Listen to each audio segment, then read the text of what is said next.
Doing from the edge to the cloud, intelligent modern IT infrastructure. For many of y'all, yep, come on up, panelists. For many of the folks in the room, infrastructure is a story and obviously a part of your business every day.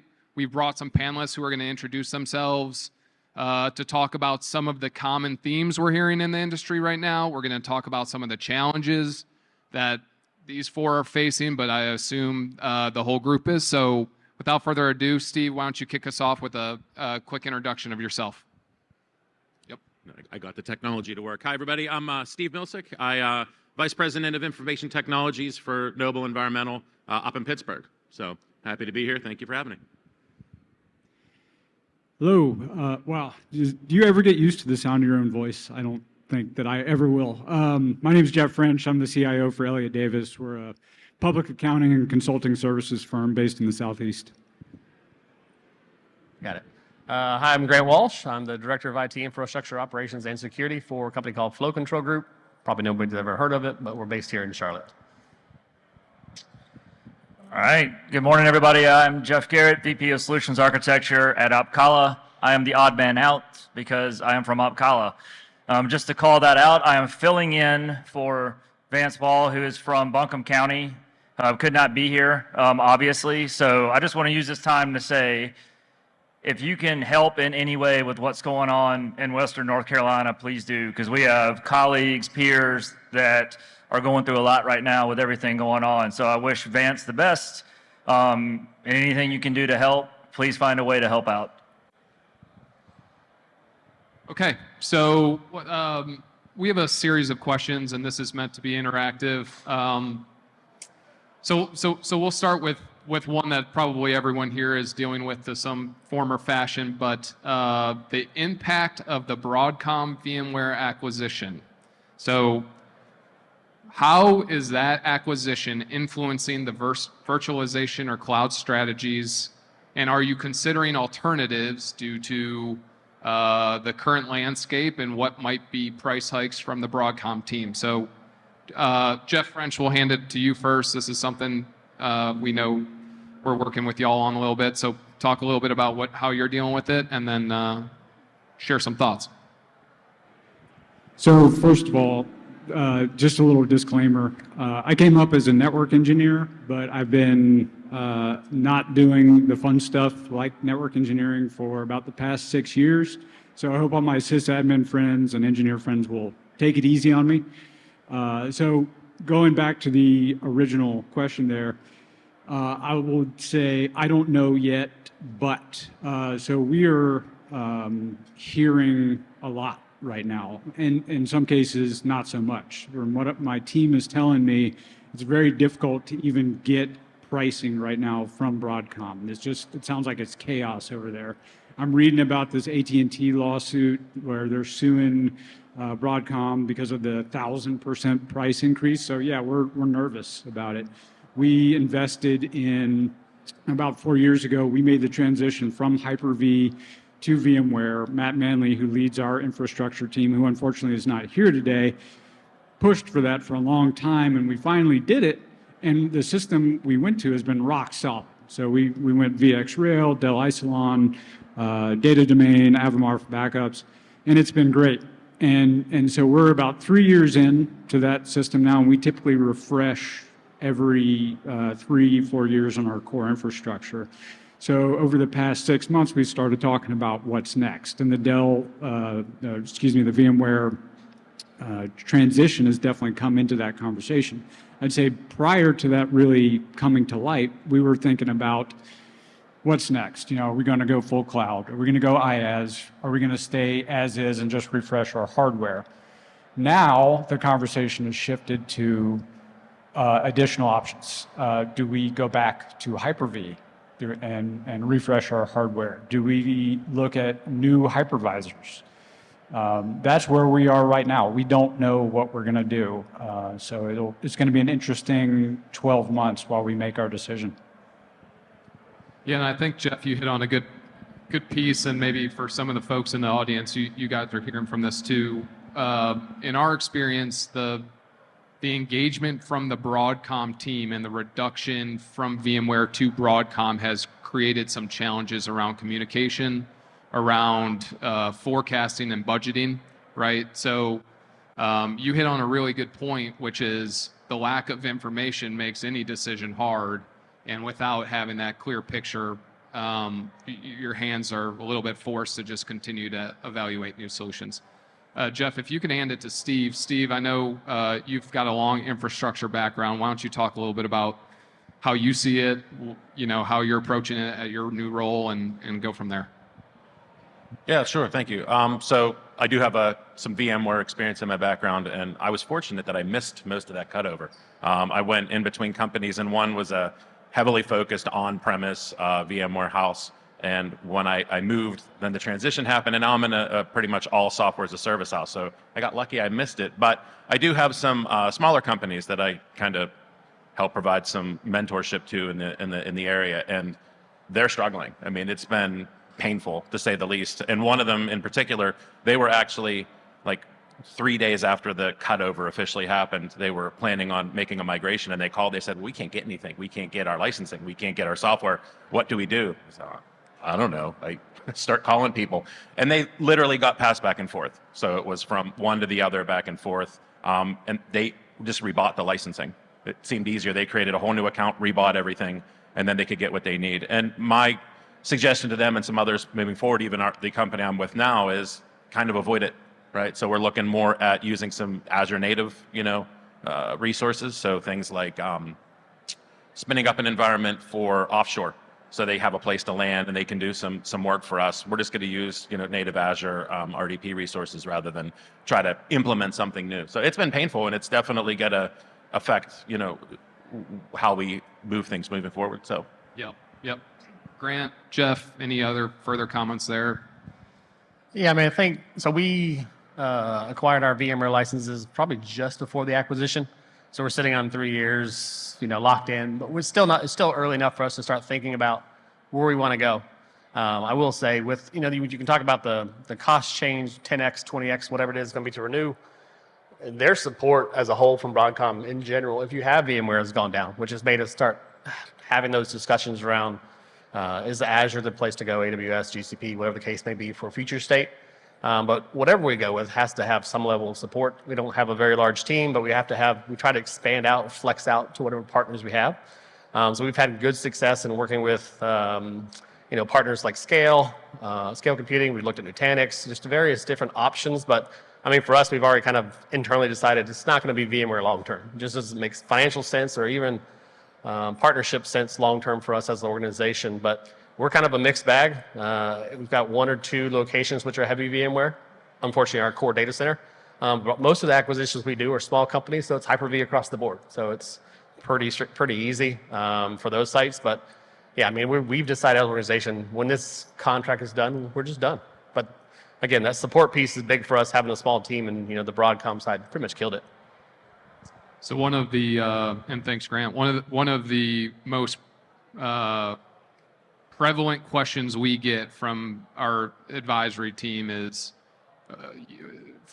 regarding Broadcom, and more specifically, what options do we have, right? And there are a myriad of them, many of which we just talked about. But it seems like almost every customer who is a VMware shop today are looking to at least educate themselves and investigate alternatives. So, Jeff, before we move on, any final thoughts on that piece, seeing that you evaluate a lot of the providers? Yeah, I'll share some just quickly, right? I mean, there's a couple of avenues that come up very quick when people think about, okay, VMware price is going up. What do I do? Do I look at cloud? Do I look at a hyperconverged platform? And those are kind of what we hear are the first 2 options. And what we're trying to do is we're just trying to help people say, okay, there may be other avenues than just those 2 that you think are out there. And really, I guess the biggest piece of advice I have for everybody is just make sure you don't make a knee-jerk reaction into something that you think is going to be more cost-effective. When if you really look at the TCO of everything over the long term, I mean, you're almost at a break even sometimes, even with the VMware price change. So it's good, I think, what's happened, that it's driving conversation, it's driving thought, it's driving some initiatives outside of VMware. It's causing some new integrations and ecosystems with other hypervisors. It's causing people to look at what's in the open source community and maybe help drive some of that forward. But at the end of the day, the biggest piece of advice I can give is take the time to look into it, because you know, don't just knee-jerk react, because you may end up costing yourself more in the end if you do than if you would have just maybe bought the licenses. So it's worth the analysis. Yeah, that's great, and a really good segue into the next question that I wanted to bring up, and that is whether or not you stay on Broadcom over the number of probably almost the last decade. Looking at hybrid or multi-cloud strategy is present, right? So let's use an example, whether that's a SaaS application that you get out of your data center and host your information in, whether that is making migrations that Grant, Jeff, and Steve all made points to, is whether that's an Azure, AWS type instance. I think Grant, we'll start with you since you brought it up. What is, how are you seeing the multi-cloud, or how are you seeing the adoption of outside of in your four walls? How are you doing the homework? Do you have the staff to properly support it? Just talk through your thoughts on that. Yeah, again, so for us, we are a rapidly growing organization. We do a lot of mergers and acquisitions. The organization grows, IT doesn't necessarily grow with it. So you continue to try to do more with a smaller team. As we acquire companies, they're typically, like I said, small companies with a lot of on-prem legacy, really old hardware, really old infrastructure. So as we talk about where we're going kind of outside of all these four walls we have spread out throughout our supported areas, we have to find the right teams and partners that help us to get there. We just don't have that, either the expertise in-house, we don't have this overall just volume of people to handle that. So, not to plug Opkalla again, but we really lean on the partnership with Opkalla to find us the right partners to help us get to whatever cloud that's going to be. As an organization, we decide, well, does it make sense to go to multi-cloud in terms of different partners? Does that complicate things? Does that make it easier from a resiliency standpoint? Are the integrations easier for one versus the other? But for us, we land on more on the Azure side just because we've had some sort of history there. But again, we look at it from a standpoint of what do we know internally as a team? What gives us the best long-term support, and what kind of partnerships do we have to support that area going forward? Because otherwise, we're just chasing our tails a bit, just trying to keep up with that change. Yeah, Jeff French, I know you are in a similar boat. In fact, I think you guys have done quite a good job moving some of your workloads into Azure. But talk a little bit about how you guys forecasted that to begin with. What was the first step to determine where your data should live if it wasn't a hyperscaler? How did you kind of go about that, and how did the team make that decision? Yeah, I'd say we are actually fairly limited in what we have in Azure. So Azure is our primary public cloud provider, and we use them for a variety of things. Not so much compute, very little compute do we have up there, but blob storage for backups, identity, security stack, these other services. But we're fortunate, unlike Grant, our growth is more focused on probably a lot slower organic growth versus merger and acquisition. So we've been able to really centralize what we do into a single platform versus acquiring smaller companies and ending up with a variety of different hardware or software. So our focus has actually been more recently on SaaS due to our distributed workforce and the complication of deploying applications to a distributed workforce of knowledge workers. So we've found that has been more beneficial to us. However, our need for compute, whether it be in the cloud or in our colo, is not going to go away anytime soon. We've got a huge amount of data that we have to maintain for 7 to 8 years, depending on the type of data it is. I mean, just terabytes and terabytes and terabytes of data it doesn't diminish. And putting all of that into an Azure or an AWS is just cost prohibitive. So again, from an orchestration standpoint, we're pretty fortunate that it's not too complex at this point. But by going to all these SaaS apps, we lose a lot of that control that we used to have, and that's been an adjustment for us, I'd say. Yeah, yeah. Thank you for that. And Steve, I'll take it or pass it to you. I think from what I understand about your business, you guys have grown quite rapidly over the last few years. How has that changed your perspective, or has it at all around SaaS or kind of more of the public cloud adoption? Sure, yeah. At Noble, they call themselves a quasi-startup.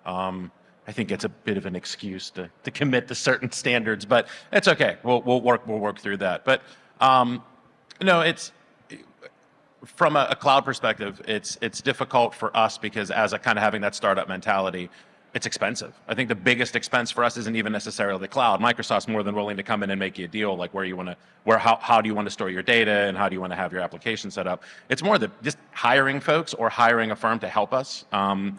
With an expanding budget, I mean, getting the right folks in place is going to be very expensive. And the last place I was at that had a much more developed infrastructure, same thing happened. Multi-cloud would have been a dream that we couldn't have afforded because it would have been having multiple skill sets in multiple clouds to be able to support that. It wasn't really feasible. So from a Noble's perspective, SaaS has been a much better fit. Now it leaves us with much less flexibility, right? We're not able to have all the features day one that we want. So a lot of things we're going to have to go back and re-engineer later. But it's the cost up front is a bit prohibitive for us. Yeah. And you're not alone in that. And that kind of brings us to our next question, which is cost management. In any of these cases, whether it's on-prem, SaaS, or public cloud, I think I think there's been an industry dialogue that going to the cloud is at least they've pitched it as cheaper in a lot of ways. And what we found in some cases is folks are getting up there, moving more of their workloads. Maybe they're getting credits from some of the hyperscalers, and then ultimately it's not quite what they expected, and the cost starts skyrocketing. And that isn't meant to be a generalization, but I do want to bring a question to the group, and that is, when you do make adoption, how do you cost manage? What are the policies? What type of expectations do you have from your team or the group to determine if costs are getting out of control or are they in line with expectations? So I'll really farm it out to whoever wants to kick off on this conversation. Jeff, you're looking at me like you have something to say, so we could start here because I know this is a hot topic for you. I may be a little opinionated on this, so I'll just call it what it is. If you lift and shift to the cloud, that's the most expensive thing you'll ever do in your life. Running a VM, running an EC2 instance, running an Azure VM, 24/7, 365 days a year, is the most expensive way to consume cloud. That is not what public cloud, hyperscalers were meant for. They are meant to be utilities, right? That you can go consume as you need and get billed as you need. So I think when it comes to cost optimization, it's let's plan, right, and be a little smarter on how we're going to the cloud. Let's not just lift and shift. There are other ways to do that, and I'll call it a little bit. You'll see a lot of providers, like I'm about to mention, in our room out there, and there's even more so than in those out there. But there's this whole ecosystem of infrastructure as a service, backup as a service, DR as a service providers that aren't GCP, Azure, and AWS. That can be in a lot of cases we see as an intermediary to go to as you're making decisions about, do I want to refresh all my on-prem infrastructure? I'm not cloud native yet. I'm not ready to consume native cloud services. That I can use those as a stopgap. So I'm not committing to a long-term infrastructure buy, but not having to run the full cost of lift and shift. And they fall somewhere in between on those cost models, usually when we look at them. Otherwise, right, you're going to do things like reserved instances and savings plans and hybrid benefits and all these things, which I'm getting ahead to a question I was coming. It's that provide lock-in to those public cloud providers as well. And then the other thing I think we're going to start seeing a lot more of is optimizing SaaS. So raise your hand if you know every single SaaS application that your organization uses, from all purposes, all departments, everybody in there. If you know every single SaaS application in your environment, raise your hand. Okay, well, you don't count. Because Put your hand down, Corey. our Microsoft specialist from Opkalla raised his hand in the back if anybody wants to know what that was. So, but exactly, right? So I think that's the next thing in optimization. We'll still talk about public cloud hyperscaler optimization, but I think SaaS optimization, the new form of shadow IT, is going to be huge over the next few years of making sure we're right-sizing those environments, appropriate users, appropriate licensing types, all those fun things, as that becomes just another extension of our infrastructure. Does anyone else want to tackle? Yeah. Yeah, I'll just say that, like all of you, we're seeing, not just in IT or just in infrastructure, costs are up across the board, right? I mean, everything's more expensive than it used to be. I would say one of the things that's been really shocking to us is the increases that we're seeing in the technology space. VMware is a perfect example, but it's not the only example. Vendors, I hate to say it, but it feels like gouging in some cases. It does. Their increases are not in line with inflation. They're not in line with CPI. They bundle in services that maybe are or are not useful, and then they try to sell it as they're providing more value. So, in addition to that, we have services that people are demanding that they've never demanded before. Copilot, great example, or other AI tools. That's an extra $30 a head per month. And we have people asking me every single day, when are we getting Copilot? When are we getting Copilot? I'm like, 300 grand a year is a lot to absorb. I'm sorry, we got to figure that out. So, our costs are up across the board. It's not going to go down. Everybody understands that. But in terms of managing our cost, in terms of infrastructure, what it's forcing us to do, going back to the first topic, we're kicking the can down the road. We're waiting, and we're going to wait and see. We're going to probably, if we don't make a decision this year, we have the option to extend maintenance on our current infrastructure, and we'll see what shakes out after a year. See if prices level off. See if there's new offerings in the market. It's that's really where we're at. It's not really a strategy, but that's what I feel like we're backed into our corner almost. Well, I mean, you hit a really good point, Jeff, and that is, and I'm sure there are a few folks in here who have felt this before.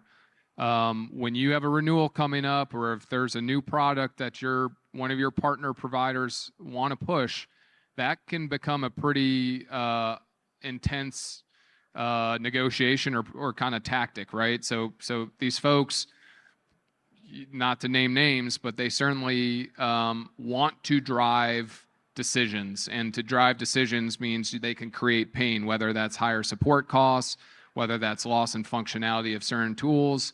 Again, not to name names, but Jeff and I just went through one of those not recently, where ultimately the vendor put their agenda in front of the client. So to make the point of extending a year out to get your ducks in a row is a really, I think, prudent thing to do, that some folks don't feel they have that option, which is frustrating at times. We got time for one more, and Steve, we'll kick off with you. Jeff touched on it briefly, but that is vendor lock-in. So we can generalize this. I don't know if it necessarily has to be just directly infrastructure related, but how much of your mindset, or how much time do you spend trying to avoid vendor lock-in, or don't you? Do you provider like Microsoft, do you want to go all in? And what's your mindset? How do you navigate the idea of vendor lock-in? Technology, I struggle. Sorry. No, I mean, I don't avoid it, right? I don't think it's very difficult to avoid, right? I think it's making the best educated decision you can, choosing the right vendor up front is kind of critical. But one of the things that we've focused on is, you choose your vendor and then you safeguard what you can. So data from us has been a big one to make sure that as we're choosing vendors, they understand what our guidelines are. So data will be stored in a certain way. We'll have access to data through an API, or it'll be stored in our cloud. We don't want our data to be stored in your cloud. And I think vendors, I've seen firsthand, vendors want to store your data. They want to own it. We've had one that they offered to put in infrastructure to get the data, and then they charged us to take the data. They charged us to store the data, then they charged us to get it back out, and then to transfer it again. The costs were astronomical. So by kind of putting some guidelines up front and dictating to them, yeah, we're going to use your equipment, we're going to use your software, but you have to follow these sets of rules, and that's helped. But I think that lock-in is just unavoidable in a lot of cases. I know Microsoft is a great example of, it would be very difficult for us to get out of it. We're so embedded into Microsoft, to get out would be almost impossible. Well, you make a good point that vendor lock-in doesn't necessarily have to be a bad thing. I think if it's navigated and sized correctly, and you make all the right education steps to get to where you are, that makes a really good point, Steve. Grant, Jeff, either Jeff's, any other thoughts here? We got about 3 minutes left, so I'll let you guys finish this out and then we'll exit. No, I think on the vendor lock-in side, I think it's a situational by situational basis. I mean, as you take it as an organization, we're just not going to lock in. You kind of handcuff yourself in terms of opportunities that could be there from cost savings. Because I mean, looking at it from a vendor or partnership standpoint, there are some benefits they can offer you when you get a longer-term deal in place. But it just depends on what situation you're in and what you're looking at. I mean, like you said, if you're a Microsoft, you're probably not going to come out of Microsoft anytime soon. And that same thing can be put out there for other SaaS security tools. That depends on where you are on your roadmap. But if you lock into that, that tool or that service, having a reminder a year and a half out or a year out from the actual renewal to make sure you're ready to make those decisions, because some partners do know to that point, once you're locked in, you're locked in. They're not going to reach out to you and say, hey, are you sure you're going to renew in a year? No, they'll wait till the 65 days before you have to give a 60-day notice, and by then it's too late. So that's still, the onus is on you as the organization, but as a whole, I would take it situational by situational, placement. And just one more comment that you made a good point on, Grant, is building that relationship with your partners is important, because there are so many times that if you're just a number on their spreadsheet for a renewal, frankly, you can't just point the finger to your vendor. You need to invest in the relationships and the technologies you have. Otherwise, it can end up in those scenarios. So you make a really good point. No one likes to get caught off guard on renewals. No one wants to feel like they're bullied into product. By investing in the relationships you have and making sure that they understand what your business goals are, I can't emphasize that enough of how important that is. Part of our strategy and ultimately helping our customers is making sure they know who they're working with and making sure that's a marriage they're happy to work through. So any final thoughts, Jeff? Do you have anything? I mean, just a couple of things. So I touched on it on the last comment, right? Of just being careful, like what you're committing to. So like if you're in a public hyperscaler, those ideas of savings plans, reserved instances, commits, right, to save money, that looks great up front. It could be locking you into something longer term that maybe you don't want. Whereas if you look more at committing to something where you're going to save money up front versus maybe I spend a little bit more today to modernize my stack so that down the road I'm spending less in the cloud. My overall costs come out on the better end. It's just something I think every organization needs to look at, of the here and now versus like, where do we want to be, where do we want to go, how does that look in the future to avoid those type of lock-in scenarios. And then I mean some of it's coming down to, I mean, I know it's the cliche thing to say, but it depends, right? For every organization, some people need everything in one vendor because I'm running a lean team, I'm running agile, I don't need 7 different tools, right? The it's always going to be the flexibility in tools. The number of tools gives you, right, a reason to not have lock-in. If I can not use all of VMware's tools, if I had VMware as a hypervisor, but I had other tools stacked on top of that for backup, for data replication, right, to Steve's point, to actually take care of the data, now I can move my data in an easier way to another hypervisor, to another cloud, right, because I've got something else there to move the data, but it doesn't always work that way, and we know that. So I think not being all in on one vendor can help you get your data to different places, but it's completely understandable that if I run a team that can't manage 7 tools, then I may just have to manage that risk today of, you know, I am going to be locked in, I am going to have to kick the can, and we'll just make that bigger adjustment down the road, and that's just what my business is willing to tolerate versus, you know, managing and investing in several different tools to help make sure I don't have lock-in. So it's not an easy answer, and it's just going to have to be something that everybody weighs the risk of in their own organization, decide what am I willing to take on now versus down the road. Yeah, well said. We are past time, so I hope everyone here felt like this was a productive panel. I want to thank the panelists. Thank you guys for jumping on here. We are going to hand this to Keith and Aaron to MC, and then I think we have our Microsoft topic coming up next. So appreciate everybody for listening in, and we will be handing it off to Keith and Aaron now. All right, one more round of applause for our panelists.